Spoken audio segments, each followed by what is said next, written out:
Gilly Bonny Online TV. Naitwa Dr. Dennis Mchunguzi, ni Mtanzania, na kama Mtanzania ambaye nimefanikiwa kuweko Marekani katika nyanja nyingi, na nimepata bahati ya kuweko Marekani katika masuala mengi, katika miji ya Washington, Boston, Las Vegas, Minneapolis, Minnesota na sehemu nyingine. Nachukua nafasi hii kama Mtanzania kufurahia na kushukuru na kumkaribisha nyumbani Makamu wa Rais wa serikali ya Marekani, Mheshimiwa Kamala Hariss, ambaye anatua nchini kwetu hapa Tanzania.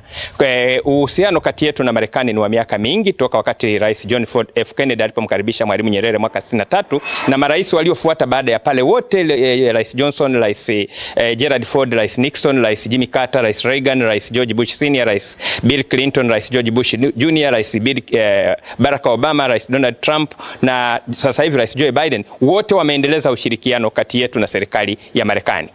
Marekani, according to tukifuatia kituo cha uwekezaji, zaidi ya miradi 266 imesajiliwa ya biashara za Marekani, lakini kuna mfuko wa rais wa Marekani wa kupambana na maambukizi ya ukimwi umetusaidia, na kwa mwaka 2024-26 tayari milioni zaidi ya 800 zimetengwa na dola kwa ajili ya mfuko huo. Lakini kuna mpango unaoitwa Feed the Future wa kilimo na mambo ya lishe, tunanufaika kutokana na dola za Kimarekani karibu 1.8 bilioni za serikali ya Marekani kwa nchi za Afrika. Lakini kuna mpango wa kuwapa wanafunzi chakula mashuleni ulioko mkoani Mara, ambao zaidi ya shule 231 zenye wanafunzi zaidi ya 200,000 wamenufaika kutokana na mpango huo. Tumekuwa na watalii wakiongezeka kutoka 66,000 mwaka 2015 kutoka Marekani kuja Tanzania hadi kufikia zaidi ya 100,000 mwaka 2022. Kuna mahusiano makubwa kwenye mashirika ya dini kati ya Marekani na Tanzania, watu binafsi, biashara, wanafunzi wanaosoma kule wa Tanzania wanaoishi Marekani. Na kwa hiyo ujio wa Kamala Hariss ambaye anakuja kwetu,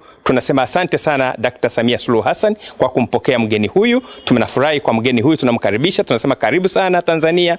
Mheshimiwa Kamala Hariss, Makamu wa Rais wa Marekani, uhusiano wetu na ushirikiano wetu ni mkubwa na serikali ya Marekani na watu wa Marekani, na tunaomba ushirikiano huo uendelee miaka hata miaka, katika biashara, katika elimu, katika afya, katika miundombinu na katika shughuli zote za maendeleo, ikiwa ni pamoja na amani na masuala ya usalama na ulinzi, masuala ya utawala bora, masuala ya demokrasia na masuala ya haki za binadamu. Kwa hiyo tunaukaribisha nchini Makamu wa Rais wa Marekani, Mama Kamala Hariss, na tunasema big up, tunakupa hongera sana Mheshimiwa Samia Suluhu Hassan kwa mgeni wako unayempokea leo, Mheshimiwa Kamala Hariss.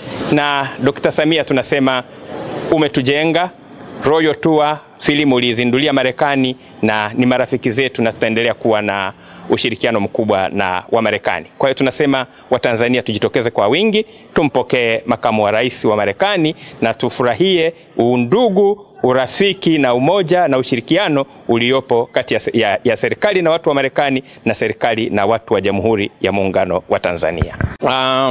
My name is Dr. Dennis Muchunguzi.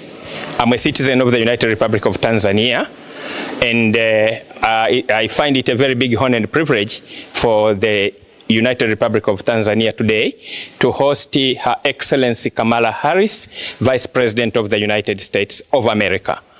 We say to Honorable Her Excellency Kamala Hariss, karibu sana Tanzania, as we say in Kiswahili. The history of relationship, partnership and friendship between Tanzania and the United States of America goes back to many years back. In 1963, President Julius Nyerere was welcomed by President John F. Kennedy at the White House, and following other presidents who followed, cemented the relationships between America and Tanzania. So President Johnson, President Gerald Ford, President Richard Nixon, President Jimmy Carter, President Ronald Reagan, President George Bush Senior, President Bill Clinton, President George Bush Junior, President Barack Obama, President Donald Trump, and now President Joe Biden, all have been friends of the United Republic of Tanzania. We may recall that in 1977, when President Jimmy Carter was elected President of the United States of America, the first African president he invited to the White House was President Julius Kambarage Nyerere. Now we have President Joe Biden in the White House as President of the US, and following an invitation by President of the United Republic of Tanzania. Now we have the U.S. Vice President, Her Excellency Kamala Hariss, visiting Tanzania. We say welcome, Kamala Hariss. We thank the U.S. government for much of the relationship and friendship and partnership that we have had with you in the areas of trade, industry, tourism, mining and education, very much to do with the Presidential Fund on HIV and AIDS, where from the Ministry of Foreign Affairs and East Africa Cooperation for 2024-26 already over 800 million is already budgeted for that program. But we have another program called Feed the Future, where about $1.9 billion has been allocated by the U.S. government to African countries, and we are beneficiaries of all that. But tourists from the United States of America, the number has risen from 66,000 in 2015 to over 100,000 in 2022. We have a program to feed children at school in the Mara region, which started in 2010. Already over $67 million has already been committed to that, US dollars. And the 231 schools in the Mara region with over 200,000 children have benefited from that. There is a lot of relationship between churches, religious institutions, the Catholics, the Protestants in Tanzania and the United States of America, and among individuals, among foundations, among non-government organizations, businesses. According to TIC, over 266 projects have been registered with TIC by American businesses in Tanzania, worth over 11 trillion Tanzanian shillings, according to the Ministry of Foreign Affairs and East Africa Cooperation. So we find that we are friends, partners, and we have a lot of cooperation with the U.S. We say thanks very much to President Joe Biden and to the American people and to Kamala Hariss, who is arriving in the country today. Nice. Make your day right. Gilly Bonny Online TV. Kupata habari mpya na kwa haraka kila siku, usisahau kusubscribe kisha like na comment. Gilly Bonny Online TV.